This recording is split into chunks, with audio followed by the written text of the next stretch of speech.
Pues la semana pasada le hice una pequeña introducción dentro de esas 4 notas de la Iglesia, una santa, católica y apostólica, pues le vamos a dedicar esta tarde a esa nota de la santidad. Entonces nos vamos a ayudar de un vídeo muy pequeñito de una catequesis del Papa Francisco que lo dedica precisamente a esto. 1 minuto y medio. 1 minuto y medio. Entonces, pero claro, hay que estar pendiente a lo que dice el Papa, que obviamente no es difícil.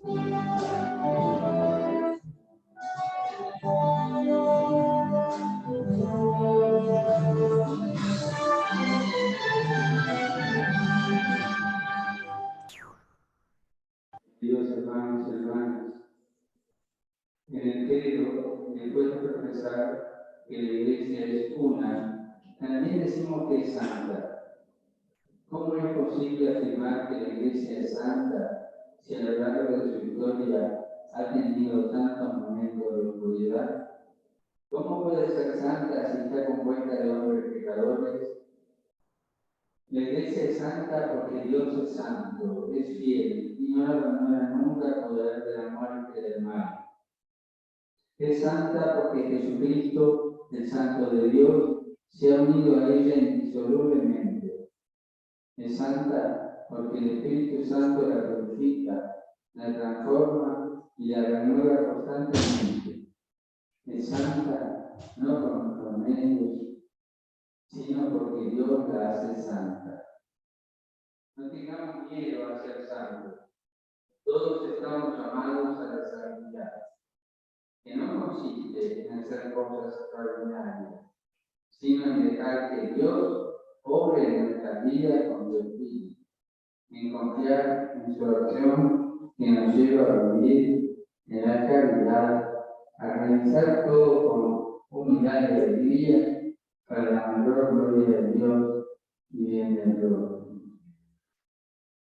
Saludo a los peregrinos que tenemos español. Ya está. 1 minuto y medio, prácticamente. Ahí, en ese espacio tan pequeñito, el Papa en gran parte ha condensado esa enseñanza que ahora nosotros vemos, que está recogida en el Catecismo de la Iglesia Católica.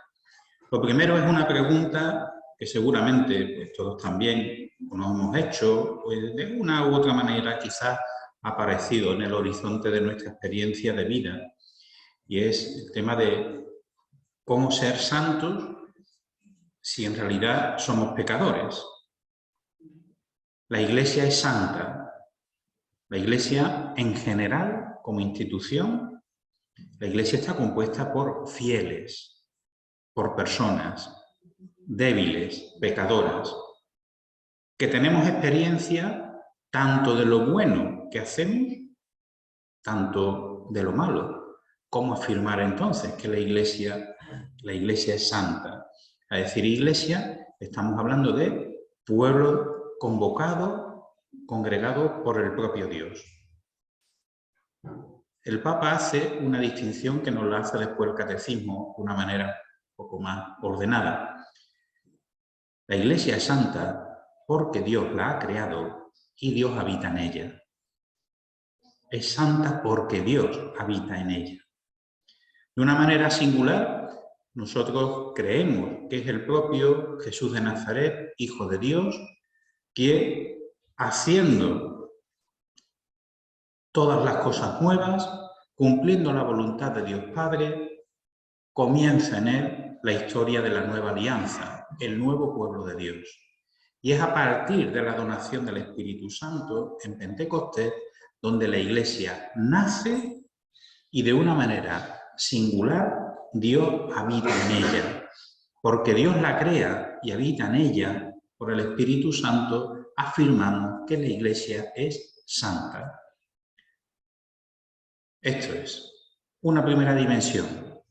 Después aparece otra dimensión, que ya es cuando el Papa deja de hablar de la Iglesia, digamos, en cuanto a la generalidad del pueblo de Dios, para hablar de los fieles que forman parte de la Iglesia, que tenemos experiencia de pecado, de hacer el mal, pero que también tenemos experiencia de la misericordia, de la caridad, La Iglesia es santa y pecadora. Santa porque Dios la crea y vive en ella, pecadora porque nosotros, sus hijos, sus fieles, tenemos experiencia de pecado y al mismo tiempo de misericordia y de caridad. En este itinerario, Dios nos va a ofrecer en la Iglesia todos los medios para que nosotros podamos vivir en plenitud nuestra fe. Esta plenitud no significa que nosotros no vamos a estar sujetos al espacio o al tiempo, o que no vamos a ser tentados, o que no vamos a caer en el pecado. Significa que en la Iglesia Dios nos va a ofrecer todos los medios para que nosotros podamos vivir nuestra vida cristiana.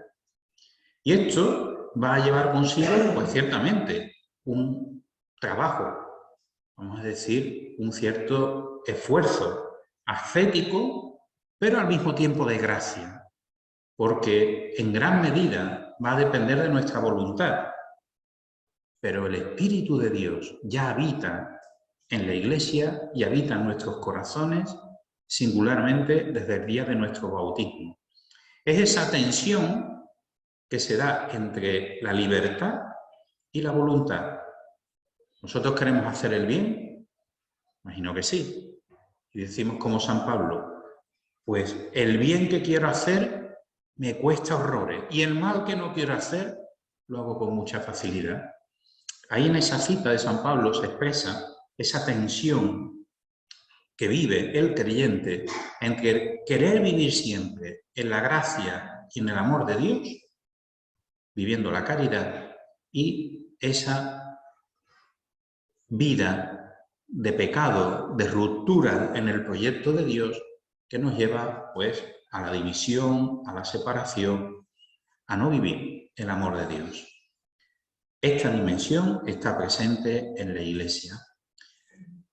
Digo un ejemplo que me pasó a mí, siempre lo recuerdo, no creo que lo haya dicho aquí, pero bueno, si ya lo he dicho, ustedes me lo disculpan. Cuando yo estaba de párroco en Écija, fui una vez a una tienda, creo que era de móviles, cambiar móvil o algo de esto. Y vi un señor, pues que yo la verdad no conocía, y entonces yo iba vestido de sacerdote, y él me dice: cuando ustedes hagan lo que predican, yo iré a la iglesia. Cuando ustedes sean buenos de verdad, yo iré a la iglesia. ¿Qué creen ustedes que le respondí yo? Usted no va a venir nunca. Si usted está esperando a que yo viva la perfección de Dios, usted no va a venir nunca. Porque yo deseo ser fiel y bueno, pero sé que me voy a equivocar. Yo no quiero, pero que probablemente me voy a equivocar y que voy a pecar. En la iglesia no tenemos puesto en la puerta del cartel "entren los más buenos". Entran todos, hijos de Dios, incluso sin ser hijos de Dios. En esta iglesia esto se ve mucho en la iglesia de Santiago, porque está aquí en la Plaza de la Verdad, aquí entra todo el mundo, de todas las religiones, de todas las creencias y las no creencias. Nadie se les pregunta si o que se comporte con educación. La iglesia es siempre casa de puertas abiertas, donde Dios nos recibe y nos abraza. Pide, claro que sí, nuestra conversión, que le conozcamos y conociéndole le amemos, le sigamos. El camino de la perfección cristiana es el camino de la santidad, que pide de nosotros vivir ese amor en la presencia de Dios, en la Iglesia y en la construcción de su reino cada día de nuestra vida. Este es el camino. Y la santificación es ese camino del cristiano que, ofreciendo Dios todos esos medios en la Iglesia, nosotros los recibimos. Medios de santificación. De una manera singular, pues la oración, los mandamientos, los sacramentos. Por eso no podemos vivir nuestra fe o nuestro ser cristiano sin participar de esta vida de la Iglesia, porque viene de Dios y Dios nos lo ha ofrecido, está presente por su Espíritu Santo para que nosotros podamos vivir en este amor que nos plenifica, a modo de primicia de aquello que está por venir, que es el don de la vida eterna. Bueno, más o menos así, a modo de síntesis, pues sería lo que nosotros vamos a compartir en el catecismo dentro de esta nota: la Iglesia es santa. Nos lo dice aquí. La fe confiesa que la Iglesia no puede dejar de ser santa. En efecto, Cristo, el Hijo de Dios, a quien con el Padre y con el Espíritu se proclamamos el solo santo, amó a su Iglesia como a su esposa. Él se entregó por ella para santificarla, la unió a sí mismo como su propio cuerpo y la llenó del don del Espíritu Santo para gloria de Dios. Cita del Lumen Gentium del Concilio. La Iglesia es, pues, el pueblo santo de Dios, y sus miembros son llamados santos. Lo que yo les decía la semana pasada, que aquellos primeros conversos a la llamada de Jesús de Nazaret fueron llamados santos. La Iglesia, unida a Cristo, está santificada por Él y en Él. Ella también ha sido hecha santificadora. Y aquí tenemos en ese lenguaje ese doble movimiento. Dios crea la Iglesia, conformada en fieles, y nos santifica. En la Iglesia recibimos todos los medios para vivir en plenitud nuestra fe y nuestra unión a Dios. La Iglesia misma es santificadora. En ella nos santificamos y ella ofrece los medios para que todos puedan ser santos. Un doble movimiento. Todas las obras de la Iglesia se esfuerzan en conseguir la santificación de los hombres en Cristo y la glorificación de Dios. Sacrosanctum Concilium cita del Concilio Vaticano II. En la Iglesia es en donde está depositada la plenitud total de los medios de salvación. Unitatis Redintegratio. Es en ella donde conseguimos la santidad por la gracia de Dios. Todo nos lleva a la Iglesia. Pues, claro, más adelante viene esa pregunta sugerente, que hoy no estamos en ese debate, en otras épocas sí. Ante esto, la pregunta, o una pregunta sensata sería: entonces, ¿fuera de la Iglesia hay salvación? Si en la Iglesia están los medios santos que Dios nos ha dado, ¿fuera de la Iglesia?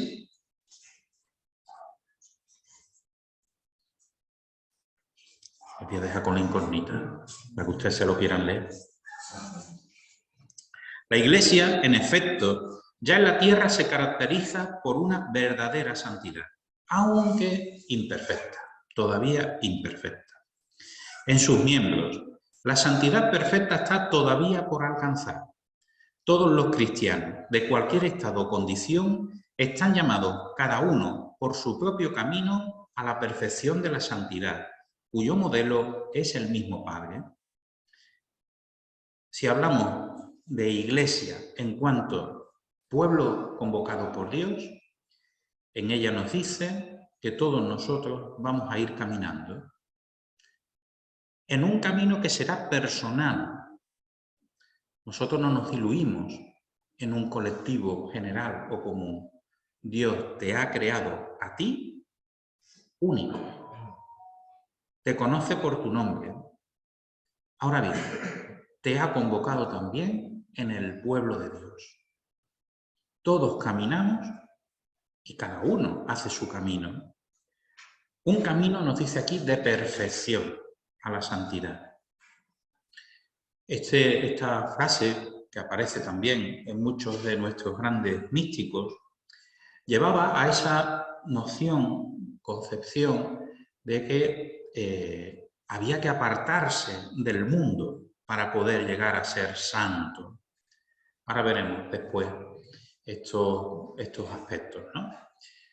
Claro, si vivimos en el mundo, ¿cómo nos vamos a apartar del mundo? En un camino de fe. Quizás hoy nuestro vocabulario, nuestra manera de situarnos en medio del mundo no es apartarnos del mundo, porque el mundo sea malo, sino transformar el mundo a partir de nuestro testimonio de la construcción del reino de Dios. Y esto es muy importante en su vocación, cada uno de ustedes, como seglares o como laicos, cuya vocación principal es precisamente habitar en el mundo de lo secular, para transformarlo desde la construcción del reino de Dios. Y esta es misión de todo cristiano, de todo bautizado. ¿Es misión mía como sacerdote? También.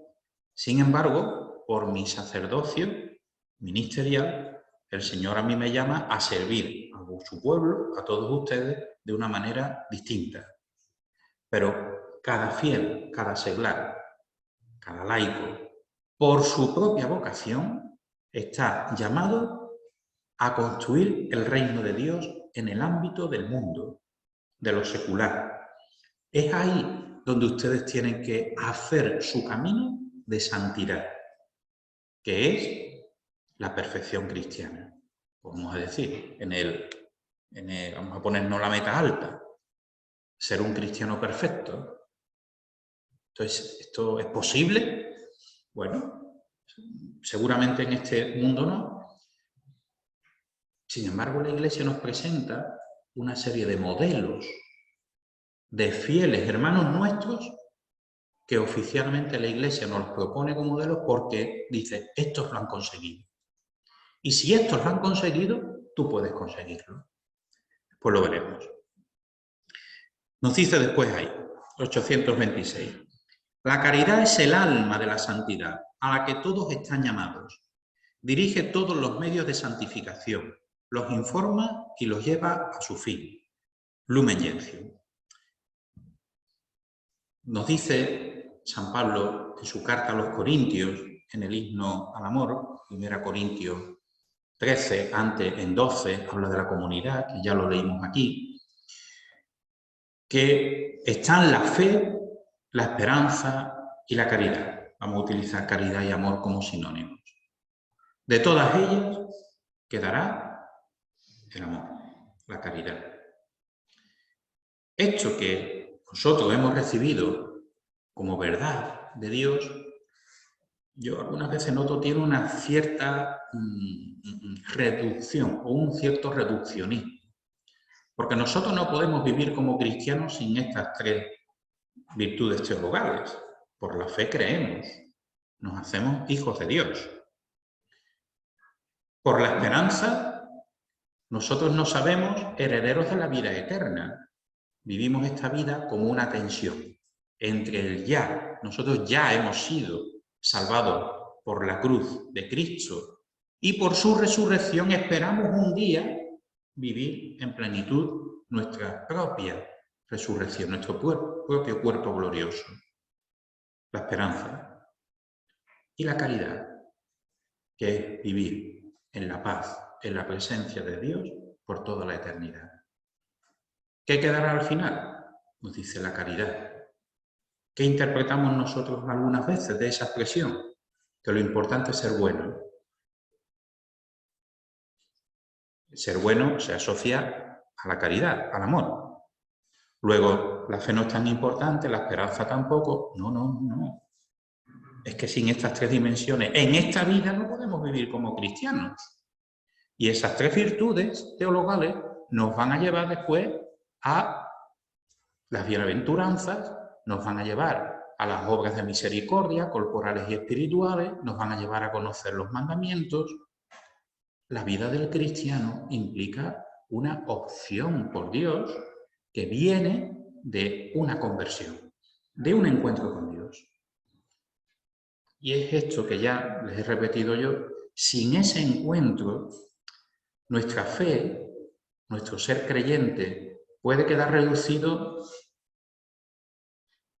pues, a un acto de pertenencia por tradición, por contexto de tradición social, en el ámbito de las hermandades, de otros grupos humanos, pues por una dimensión afectiva que viene por herencia de la propia familia, pero es que no hay conversión.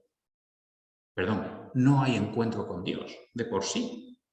Hay sí un contexto religioso, pero no necesariamente una conversión.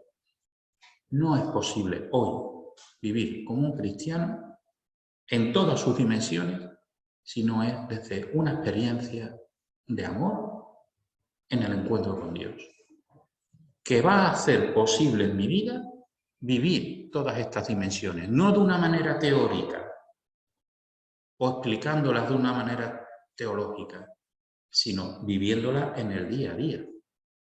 Y esa fe que yo profeso se va a ver en que yo pues, soy una persona misericordiosa, dispuesta al perdón, a hacer la caridad, a atender a los pobres. Claro, eso es lo que se va a ver. Pero no puedo decir o reducir, ser cristiano es ser bueno. Tú haz la obra de caridad, que si no vas a misa no pasa nada, que el domingo que viene hay otra. No pasa nada si no rezas. Ya, si Dios está ahí siempre, tú no te preocupes, tienes cosas más importantes que hacer. Y esto es una dificultad cotidiana, ¿eh? Esto es cotidiano que nosotros tenemos. Luego, la dimensión de la santidad, esta que estamos tratando dentro de la Iglesia, nos sitúa en relación a esas virtudes teologales de fe, esperanza y caridad. Nos dice aquí, la caridad es el alma de la santidad a la que todos están llamados. Dirige todos los medios de santificación, los informa y los lleva a su fin, porque ese será su fin. Pero hemos de empezar a vivirlo aquí, cada día, en este mundo. Ofrece una cita de Santa Teresa del Niño Jesús. Dice, comprendí que si la Iglesia tenía un cuerpo compuesto por diferentes miembros, el más necesario, el más noble de todos no le faltaba. Comprendí que la Iglesia tenía un corazón y que este corazón estaba ardiendo de amor. Comprendí que el amor solo hacía obrar a los miembros de la Iglesia, que si el amor llegara a apagarse, los apóstoles ya no anunciarían el Evangelio, los mártires rehusarían verter su sangre. Comprendí que el amor encerraba todas las vocaciones, que el amor era todo, que abarcaba todos los tiempos y todos los lugares, en una palabra que es eterna. Pues una cita de una cristiana religiosa santa que ha tenido esa experiencia de conversión, de encuentro con Dios, de sentirse llamada a un apostolado, de vivir las virtudes teologales, y ella ya nos lo ofrece como ese fin último, que es el don de la caridad, pero que se ha de vivir en la vida cotidiana. Bueno, un poco más adelante. Nos dice, mientras que Cristo, santo, inocente y sin mancha, no conoció el pecado, sino que vino solamente a expiar los pecados del pueblo, la Iglesia, abrazando en su seno a los pecadores, es a la vez santa y siempre necesitada de purificación, y busca sin cesar la conversión y la renovación. Un principio que ya no me acuerdo si lo repetí, yo creo que sí, ya lo dije aquí, al principio del primer día, o el segundo. Un principio que después del Concilio Vaticano II se asumió, tenemos asumido en la Iglesia, al menos nuestros pastores, nuestros obispos, es que la Iglesia siempre está necesitada de reforma en sus instituciones y de conversión en sus miembros.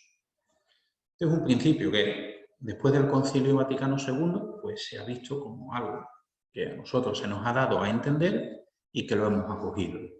Y que como tal, pues lo seguimos llevando todas estas décadas. La Iglesia, vamos a decir en cuanto a institución, siempre está necesitada de renovación en sus estructuras, pero también de conversión en sus miembros. No podemos reducir la Iglesia solo a una estructura de carácter pastoral, institucional, no. Porque sobre todo la Iglesia la conforman sus fieles, sus miembros. Y ahí tenemos nosotros experiencia, tanto de bondad, misericordia, caridad, como también de pecado, de ruptura, de división, de cisma. De tal manera que nosotros también acogemos este principio que el Papa Francisco reiteradamente, desde que es pontífice, nos repite, que la Iglesia es sobre todo una casa de puertas abiertas para todos. Esa frase que él también ha popularizado, un hospital de campaña, que con esa imagen lo que nos quiere decir que todos en algún momento podemos tener o tenemos alguna herida en nuestras vidas, probablemente fruto del pecado o fruto quizás del mal que nosotros no hemos realizado, pero que ha tenido una incidencia en nuestra vida.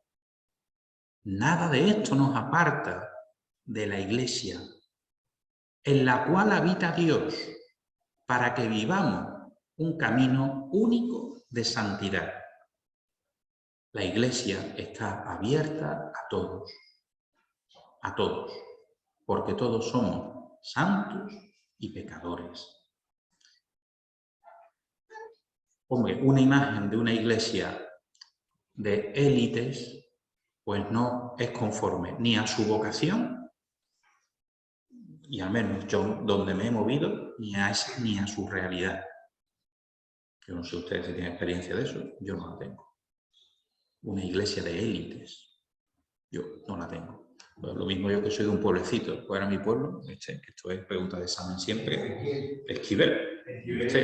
Pues en Esquivel, que somos nada, 1000 habitantes escasos, de colonos, de familias numerosas, familias necesitadas, ninguna. En otros ámbitos, pues yo no lo sé, no lo conozco. Pero firmemente creo, porque así nosotros lo hemos recibido como anuncio de verdad, que la Iglesia es siempre casa abierta para todos, en la cual todos tenemos nuestro lugar. Y nuestra vida creyente tiene sentido. Que sí, que esto dicho general, así en general, es precioso. Y es muy, en fin, nos llena el corazón y podemos vivir con gran alegría. Pero que en lo cotidiano, pues hay sus dificultades. Bueno, pues les pongo un ejemplo que también viví yo. Cuando el Papa Francisco publicó el documento Amoris Laetitia, después de los 2 sínodos de la familia, pues está sobre todo en el capítulo 8 de ese documento, bueno, pues se deja entrever la posibilidad, que no lo dice abiertamente, pero bueno, se deja como abierto la posibilidad de que casados por la Iglesia, divorciados y vueltos a casar, puedan recibir la comunión sacramental en la Eucaristía. Bueno, pues eso fue, ustedes lo escucharían, fue por todos los medios de comunicación. Yo en la parroquia, pues tuve 5 matrimonios que vinieron a hablar conmigo ese mismo fin de semana, ese mismo domingo. Vinieron a pedirme que les diera la comunión. Claro, el Papa no decía eso. El Papa decía que les acoja, que les acompañe, que discierna con ellos su situación y que después de un proceso decidamos. Eso no lo hago yo en un minuto, viniendo antes de la misa, a que yo les dé permiso, a que puedan comulgar. Un itinerario implica también un proceso de conversión, de cambio en mi vida, de vivir el don de la fe, de tener que sanar esas heridas. Claro, no todo es así blanco y negro, bien lo sabemos. Por eso, todos estos temas que nos afectan y nos afectan a nuestra vida cotidiana, pues son complicados. Pues ahí tengo que vivir la santidad. La santidad no es ese sentido romántico de vivir el amor rezando todos los días a Dios y paseando por el mundo como si fuera flotando. La literatura católica en torno a la vida de los santos a veces nos ha hecho ver esa perspectiva de los santos. Eran tan buenos, tan buenos, tan buenos, que parece que ni vivían en este mundo. Oye, pues sí que vivían. No hay más que leerse la vida de San Agustín. Pues sí que vivían. Y lo vivían con dificultad. Las mismas dificultades que quizá vivimos nosotros. Hemos de vivir nuestra fe en todas sus dimensiones. En todas.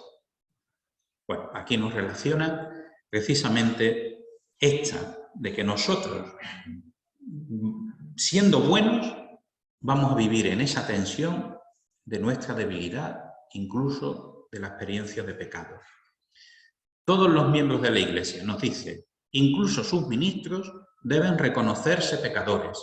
Esto me ha recordado algo muy llamativo que hace el Papa Francisco también, que los otros papas también lo hacían, pero no lo hacían visiblemente.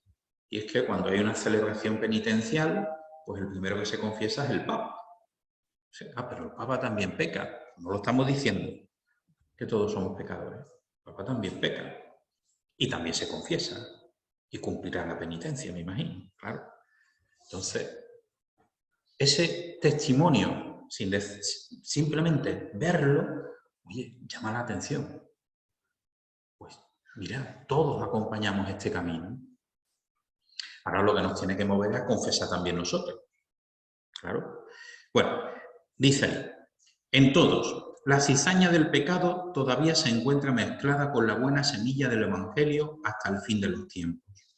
La cita de Mateo. La Iglesia, pues, congrega a pecadores alcanzados ya por la salvación de Cristo, pero aún en vías de santificación. Eso somos nosotros. La Iglesia congrega a pecadores alcanzados por la salvación de Cristo en vías de santificación, realizando este camino en esta vida. Dice, la Iglesia es, pues, santa aunque abarque en su seno pecadores, porque ella no goza de otra vida que de la vida de la gracia. Sus miembros, ciertamente, si se alimentan de esta vida, se santifican. Si se apartan de ella, contraen pecados y manchas del alma, que impiden que la santidad de ella se difunda radiante. Por lo que se aflige y hace penitencia por aquellos pecados, teniendo poder de librar de ellos a sus hijos por la sangre de Cristo y el don del Espíritu Santo. Una parte del credo del pueblo de Dios que escribió el Papa Pablo VI, si yo no recuerdo mal, en el año santo de 1975. La última parte, pues, ¿qué nos viene a decir? Pues nos habla propiamente de los cristianos santos. Dice, al canonizar a ciertos fieles, es decir, al proclamar solemnemente que esos fieles han practicado heroicamente las virtudes y han vivido en la fidelidad a la gracia de Dios, la Iglesia reconoce el poder del Espíritu de Santidad que está en ella y sostiene la esperanza de los fieles proponiendo a los santos como modelos e intercesores. Hay dos dimensiones. Una, esos que nosotros llamamos santos son cristianos como nosotros, bautizados, hijos de Dios. Han vivido su fe con la misma tensión que vivimos nosotros entre lo bueno y lo malo, entre ser fieles o infieles. Lo han vivido y ellos, por su perseverancia, fidelidad, amor a Dios, caridad, lo han conseguido. Ahora la Iglesia oficialmente los canoniza, es decir, en un acto litúrgico después del proceso eclesiástico, nos dice, este lo ha conseguido, lo sube a los altares, para que nosotros, viéndolo, conozcamos su vida y conociendo su vida, la imitemos en aquello que forma parte de la virtud, Y usted, pues si es un sacerdote y usted es un laico, pues no puedo vivir como sacerdote. Pero sí estoy llamado a vivir esa misma fidelidad o esa misma caridad.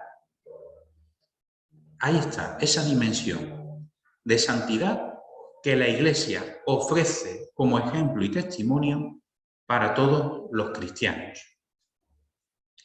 ¿Conocen ustedes algún santo así? Yo lo he conocido. Que no tiene misterio ninguno, hombre. San Juan Pablo II. Lo hemos conocido. Ha vivido como nosotros. Pero es que era papa. Vaya todo por Dios. ¿Qué va a hacer pobrecillo? Ha sido papa. Pero no por eso su santidad tendrá menos... No, es al contrario. Tiene más visibilidad. ¿Por qué? Pues porque al final nuestros pastores los tenemos como modelos también de fidelidad creyente.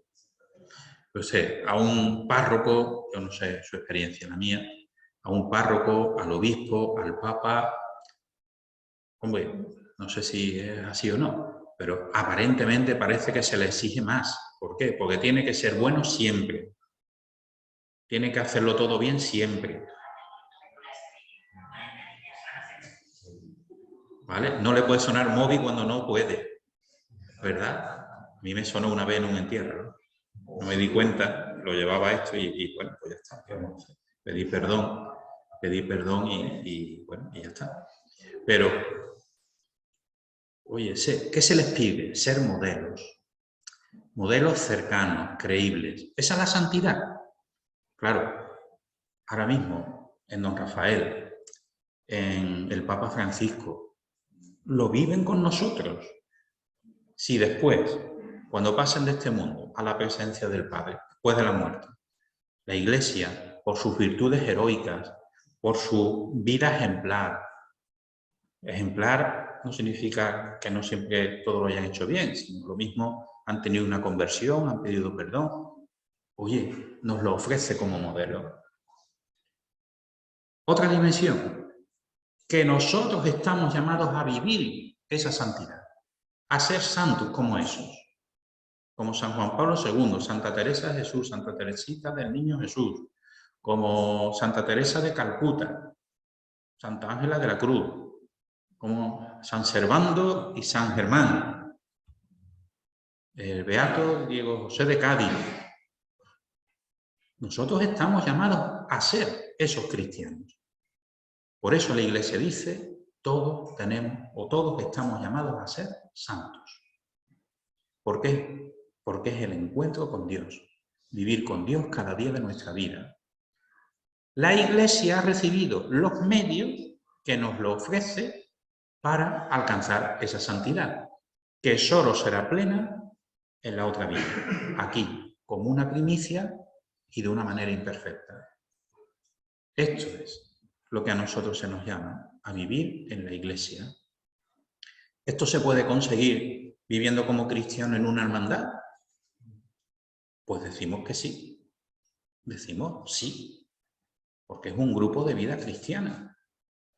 No tiene como hermandad todos los medios santificantes de la Iglesia.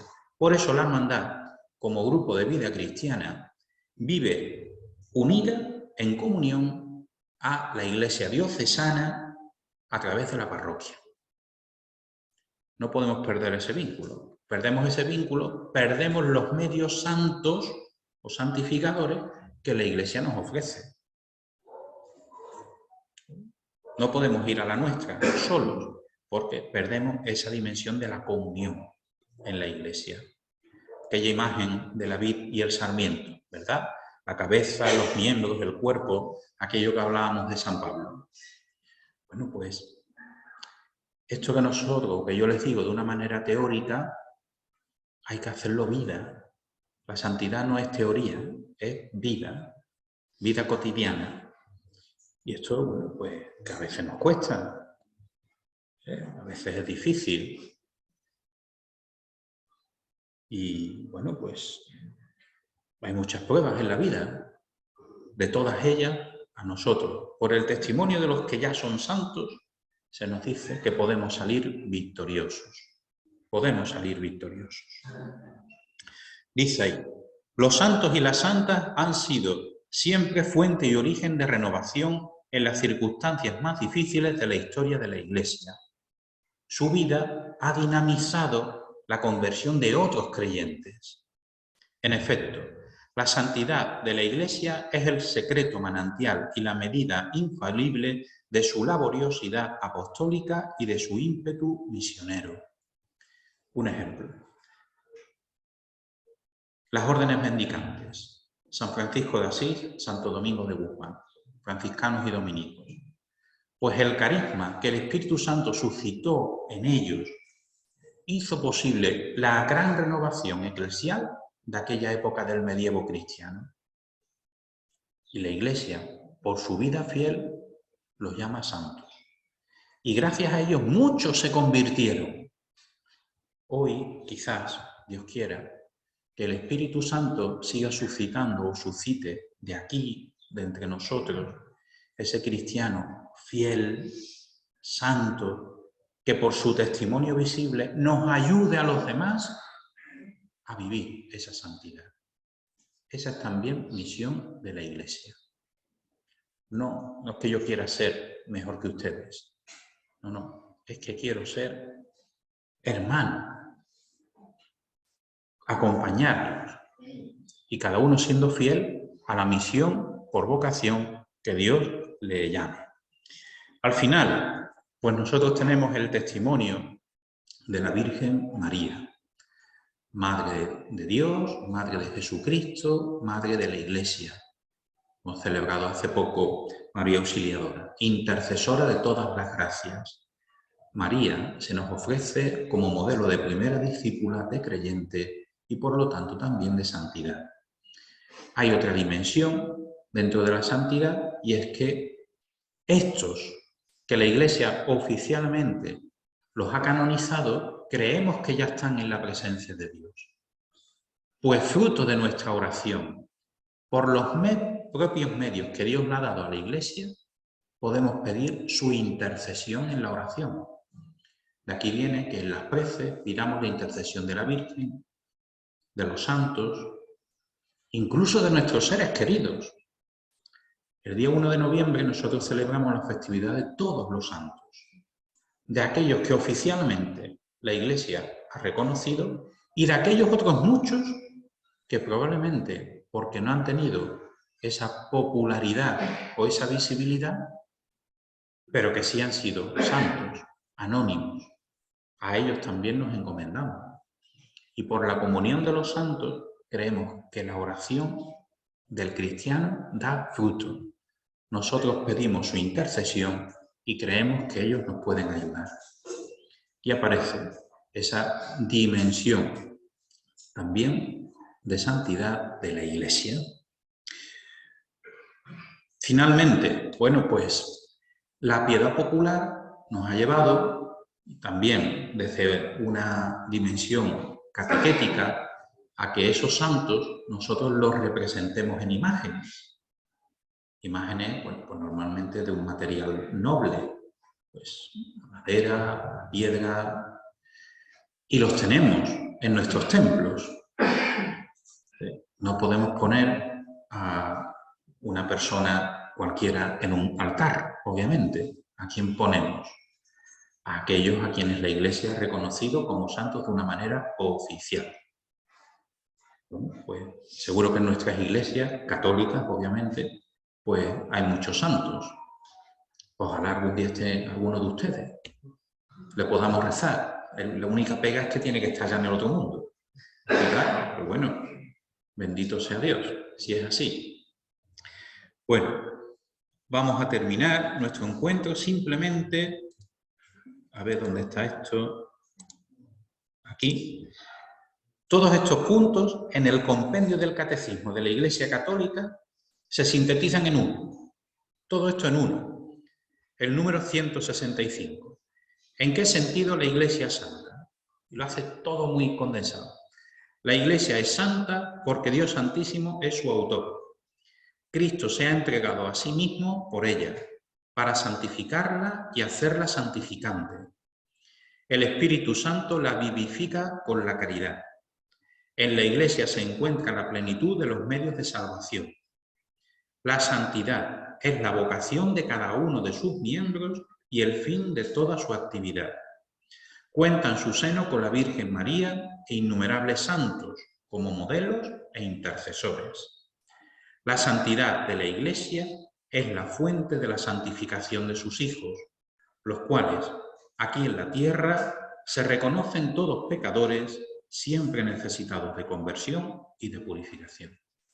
Ahí tenemos la síntesis de lo que hemos hablado esta tarde. Hay una dimensión que no he hablado, me la he recordado ahora. Claro, si nosotros tenemos 2000 años de historia de la Iglesia, son 2000 años no solo de pecadores. En la Iglesia no solo han estado las cruzadas y la Inquisición. Ha habido también mucho testimonio de santidad.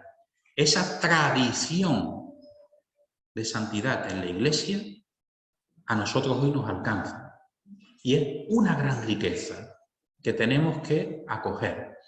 Por eso es bueno conocer la historia de nuestros santos, sean de la época de los romanos, de la época del medievo, del Renacimiento o del siglo XX.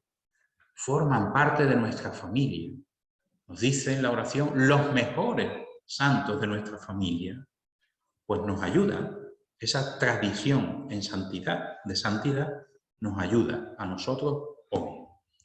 El mundo no ha empezado con nosotros ni termina con nosotros, si Dios quiere. Pero sí que es verdad que nosotros hoy estamos llamados a ser santos.